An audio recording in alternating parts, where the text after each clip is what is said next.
Bienvenidos a Historias, Mitos y Leyendas. Hoy los llevaremos a un viaje fascinante y conmovedor a través de la historia, donde la gloria y la caída de una de las ciudades más legendarias del mundo se entrelazan. Hablaremos de Constantinopla, la majestuosa capital del Imperio Bizantino, fundada por el emperador romano Constantino, primero en el año 324 después de Cristo, sobre la estratégica península del estrecho de Bósforo.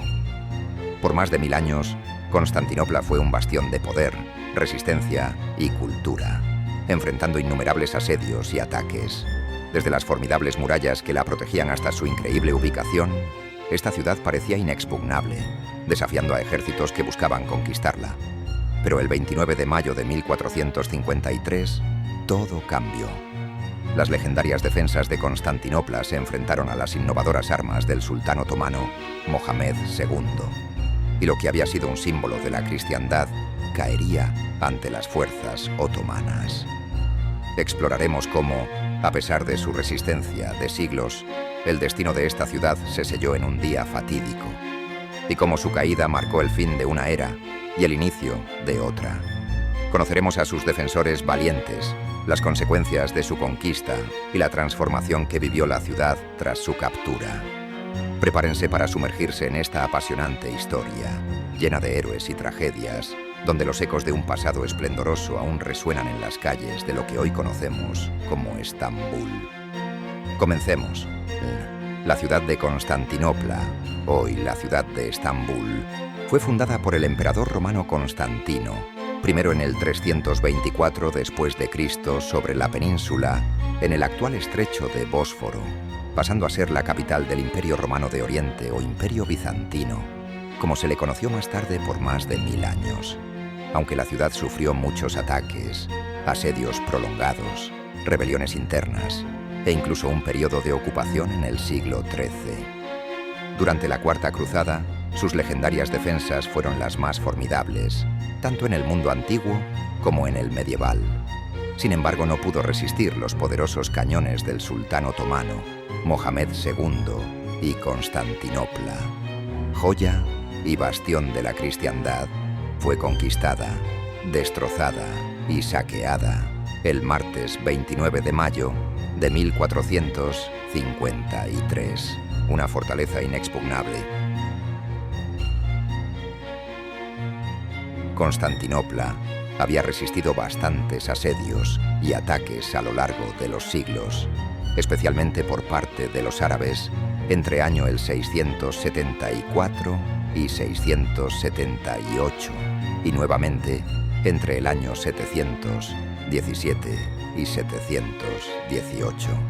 El gran búlgaro Khan Skrum, reinado entre el año 802 y 814, y Simeón, reinado entre el año 893 y 927. Ambos intentaron atacar la capital bizantina, al igual que los rus, descendientes de vikingos asentados en Kiev, en el año 860, 941 y 1043, pero todos fallaron. Otro asedio importante fue promovido por Tomás el Eslavo entre año 821 y 823. Todos estos ataques no tuvieron éxito gracias a la ubicación estratégica de la ciudad junto al mar, su poderosa flota naval y un arma secreta y especialmente mortífera conocida como el fuego griego, una mezcla de sustancias altamente inflamables y, lo más importante de todo, la protección de las enormes murallas. Las famosas murallas de la ciudad eran una triple hilera de fortificaciones construidas durante el reinado de Teodosio II, entre el año 408 y 450 después de Cristo, que protegían el área ocupada por la ciudad en tierra firme. Se extendían unos 6,5 kilómetros a través de la península, desde las orillas del Mar de Mármara hasta el Cuerno de Oro, y se concluyeron por completo en el año 439. La defensa de la ciudad giraba en torno a un sistema de murallas con una zanja exterior de 20 metros de ancho y 7 metros de profundidad, que podía inundarse con agua cuando fuera necesario por medio de tuberías. Detrás de la zanja estaba la primera muralla exterior con un corredor de patrullaje para vigilar el foso.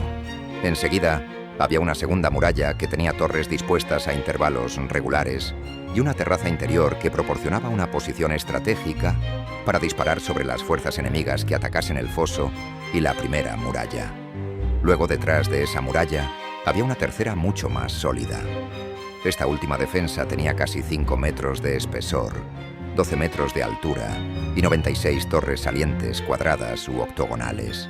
Cada torre era de 20 metros de alto y distanciada unos 70 metros respecto a la próxima, y pudiendo albergar hasta 3 piezas de artillería. Las torres de la segunda muralla se ubicaron de tal forma que no bloqueasen la línea de fuego de las torres de la muralla interior. La distancia entre la zanja exterior y la pared interior era de 60 metros, mientras que la diferencia de altura era de 30 metros. Para tomar Constantinopla, un ejército tenía entonces que atacar tanto por tierra como por mar. Pero a lo largo de su historia, todos los intentos fracasaron sin importar quién lo intentó, ni qué armas y máquinas de asedio utilizó.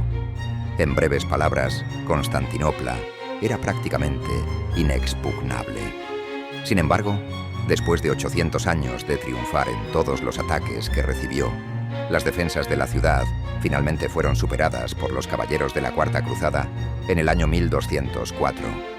Reparada y reconstruida por Miguel VIII, reinado entre el año 1261 y 1282, en el año 1260, la ciudad siguió siendo la fortaleza militar más difícil de vencer el mundo conocido, reputación que no disuadió a los otomanos en sus intenciones. El Imperio Otomano.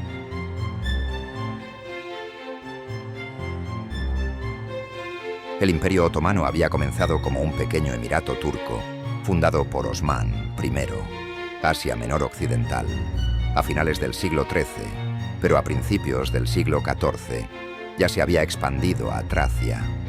Estableciendo la capital en Adrianópolis, la expansión turca incluyó Salónica, Grecia y Serbia. En el año 1396, en Nicópolis, Grecia, cerca del Danubio, un ejército otomano derrotó a un ejército cruzado. Constantinopla fue el próximo objetivo cuando Bizancio, al borde del colapso, se convirtió en nada más que un estado dentro del Imperio Otomano. La ciudad fue atacada entre el año 1394 y 1422, logrando resistir en ambas ocasiones. Otro ejército cruzado fue derrotado en año 1444 en Varna, Bulgaria, próxima a la costa del Mar Negro. Luego el nuevo sultán, Mohamed II, quien reinó entre el año 1451 y el año 1481, después de largos preparativos de construcción, extensión y ocupación de fortalezas a lo largo del Bósforo, especialmente en Rumili Hisar y Anadolu, hoy Turquía, en el año 1452, se movilizó para acabar con los bizantinos y tomar su capital. Los defensores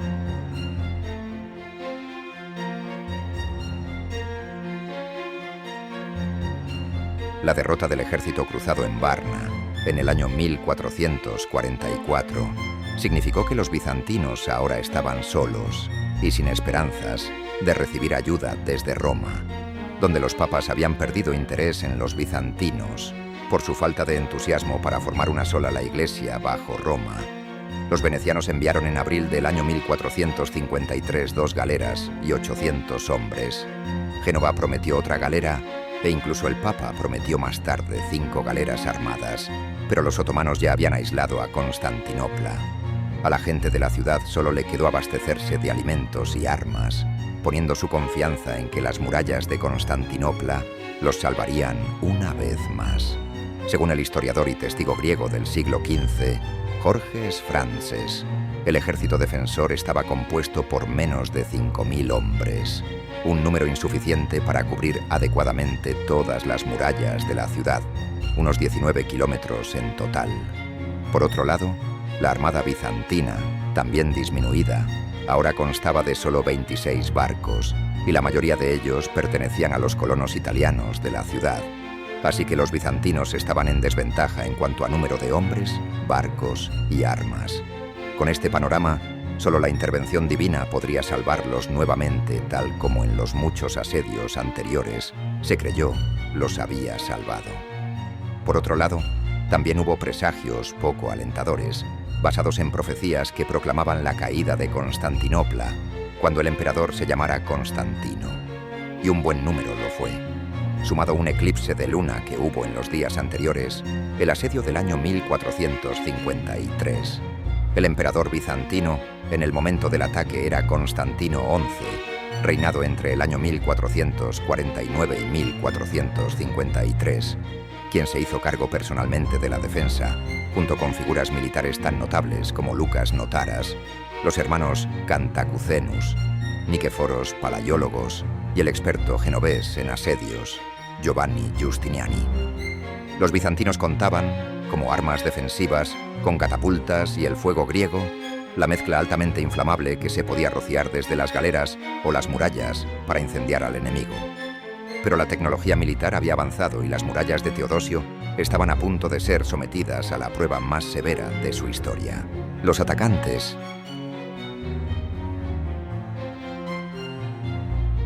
Mohamed II disponía de algo que sería usado por primera vez contra las murallas de Constantinopla: cañones gigantescos.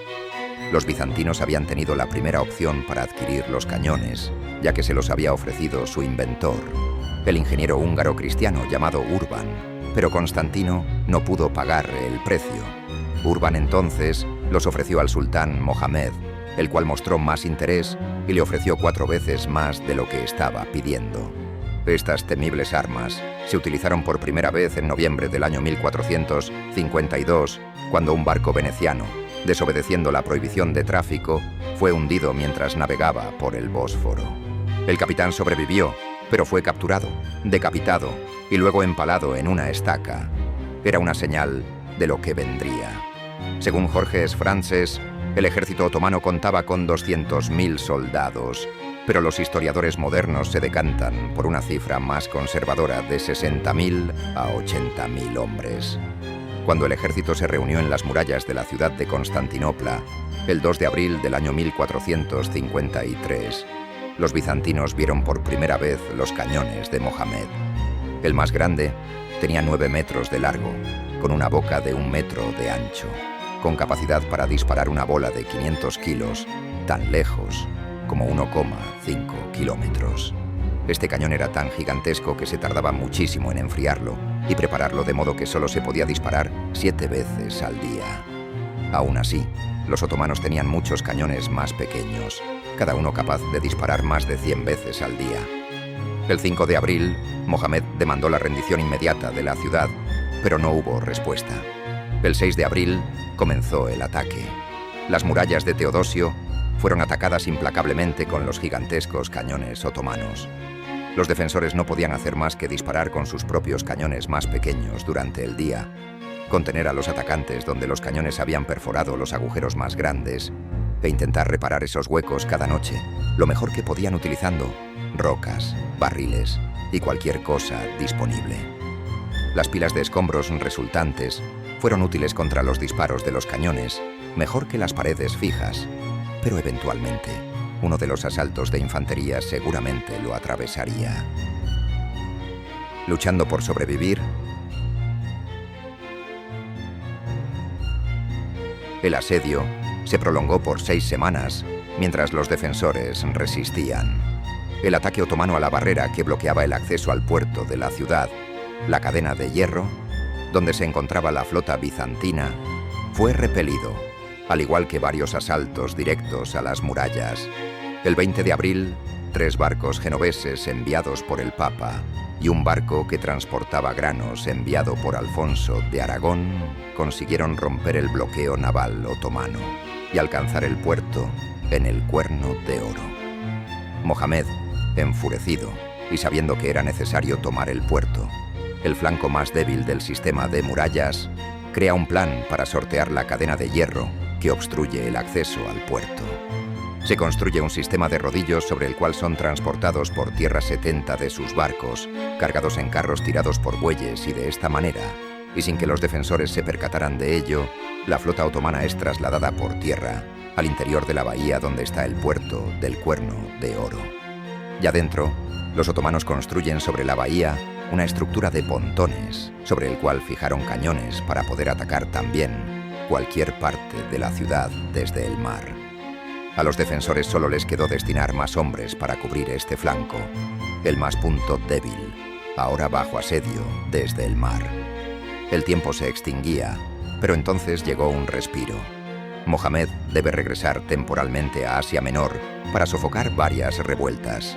Por este motivo, Mohamed le ofreció a Constantino un trato: pagar tributo y él se retiraría. Frente a la negativa de Constantino, Mohamed decidió un ataque total sobre la ciudad, así que para animar a sus tropas, les ofreció plena licencia para saquear lo que quisieran una vez conquistada. Mohamed fijó la fecha para el asalto decisivo: la madrugada del 29 de mayo de año 1453. Los primeros en ser enviados, después del habitual cañoneo, fueron las tropas de segunda clase con el fin de agotar físicamente a los defensores.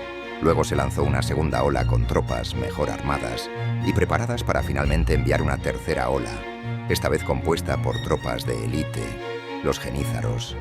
Durante esta tercera ola es cuando el desastre golpeó a los bizantinos. Un incomprensible e inesperado suceso favorece a los turcos.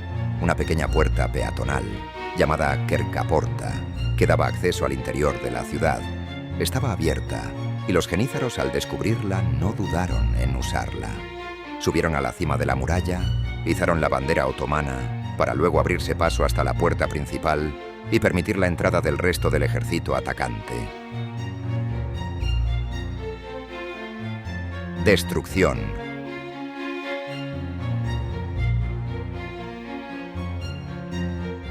Con los turcos dentro de la ciudad, el pánico se apoderó de los defensores, produciéndose el caos. Muchos escaparon a sus hogares para defender a sus propias familias, mientras solo algunos, junto a Constantino, mantuvieron la disciplina para enfrentarse al enemigo. Constantino muere luchando, probablemente cerca de la puerta de San Romanos, y su cuerpo es ocultado para evitar que fuese usado por los turcos como símbolo de triunfo. Pronto surgió una leyenda en torno a Constantino, la cual decía que no había muerto, sino que lo habían revestido mágicamente en mármol y enterrado debajo de la ciudad, y que él volvería a gobernar de nuevo. Rendidos los defensores, comenzó el pillaje y la destrucción. Muchos de los habitantes de la ciudad se suicidaron para no sufrir los horrores de la captura y la esclavitud. Quizás 4.000 murieron directamente y más de 50.000 fueron enviados como esclavos. Muchos buscaron refugio en iglesias, incluso dentro de Santa Sofía, pero estas eran objetivos importantes por sus tesoros, y después que fueron saqueadas por sus gemas y metales preciosos, los edificios y sus íconos invaluables fueron destruidos. Se perdieron incalculables tesoros artísticos, se quemaron libros, y todo lo que tuviera un mensaje cristiano fue hecho pedazos, incluidos frescos y mosaicos. Mohamed entró al atardecer en la ciudad, pidió el fin del pillaje y declaró que la iglesia de Santa Sofía se convertiría inmediatamente en mezquita. Fue una declaración poderosa que el papel de la ciudad como bastión del cristianismo durante 12 siglos había terminado. Luego, Mohamed reunió a los supervivientes más importantes de la nobleza de la ciudad y los ejecutó. Consecuencias. Constantinopla se convirtió en la nueva capital otomana. La enorme puerta dorada de las murallas de Teodosio pasó a formar parte del tesoro del castillo de Mohamed, mientras que a la comunidad cristiana se le permitió sobrevivir, guiada por el obispo Gennadios II. Lo que quedó del viejo imperio bizantino fue absorbido por el territorio otomano tras la conquista de Mistra en 1460 y Trebisonda en 1461, ambas ciudades en Grecia. Mientras tanto, Mohamed, de solo 21 años, conocido en adelante como el Conquistador, se instaló durante un largo reinado de 28 años como sultán. La cultura bizantina sobreviviría, especialmente en las artes y la arquitectura, pero la caída de Constantinopla fue, sin embargo, un episodio trascendental de la historia del mundo, el fin del antiguo imperio romano y el último vínculo sobreviviente entre los mundos medieval y antiguo, como señala el historiador J.J. Norwich. Por eso, 5 siglos y medio después, en todo el mundo griego, Todavía se cree que el martes es el día más desafortunado de la semana, porque la bandera turca todavía muestra una luna menguante, recordándonos que la luna estaba en su último cuarto cuando Constantinopla finalmente cayó. 383. Y así, en el amanecer del 29 de mayo de 1453, la historia de una ciudad que había resistido ataques durante más de 1000 años llegó a su clímax. Las murallas de Constantinopla, símbolo de la cristiandad, se derrumbaron no solo ante el poder de los cañones de Mohamed II, sino también ante el ímpetu de un pueblo que estaba determinado a forjar un nuevo destino. Constantinopla, la joya del Mediterráneo, se convirtió en el corazón del Imperio Otomano y bajo el liderazgo de un joven sultán, conocido como el Conquistador, comenzó un nuevo capítulo en la historia mundial. Aunque el miedo y la desesperación se apoderaron de las calles, la cultura bizantina no se extinguió por completo. En su lugar encontró una forma de fusionarse con el nuevo orden, dando origen a un vibrante legado artístico y arquitectónico que perdura hasta el día de hoy. La proclamación de la conversión de Santa Sofía en mezquita marcó el fin de una era, mientras que la leyenda de Constantino XI, el emperador que nunca se rindió, se perpetuó en el corazón de su pueblo. A través de los siglos, la luna menguante en la bandera turca seguirá recordándonos el momento en que el pasado y el futuro se entrelazaron para crear un nuevo horizonte. Constantinopla dejó de ser solo una ciudad. Se erigió como un símbolo de transformación, un testigo del tiempo que nos enseña que incluso en la derrota, la esperanza y la cultura encuentran un camino para sobrevivir. Y así, en cada rincón de su esplendor, el eco de su historia resuena, recordándonos que algunos capítulos, aunque trágicos, son los que realmente marcan el rumbo de la humanidad.